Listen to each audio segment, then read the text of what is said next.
Hey, it's Rokaz, your digital lifestyle expert here, and I couldn't be more excited because today is iPad Day. Yes, this has actually been recorded on April 3rd, 2010. We raced down to the Apple Store. We're the first in line, 9 o'clock, Saturday, Eastern Standard Time, one of the first people in the world to actually hold it in their hand, and I had to wait another hour and a half as we come back here to the studio so we can unbox it for you. Now, without further ado, the unboxing of the brand new Apple iPad.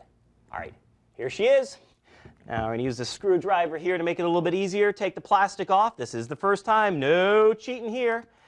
Come on, there we go. It's like Christmas morning. All right, here she is. Okay, well, at the beginning here, we have exactly this. We're going to grab here, and this here is the iPad. I'm touching it for the first time myself, showing it to you there. It's got the packing on there to keep it protected during shipping and manufacturing. So the star of our show here, what else do we have? Pop it up. Documentation also can be found online, so we'll put that aside.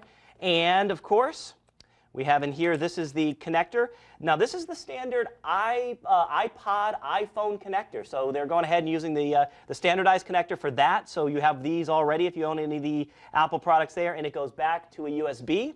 And then in here is the 10-watt power converter, the smaller one. This piece here will come off to attach it to a longer cord, but again, it's a piece that we've seen before, as well as the standard cable for the iPod and now iPad.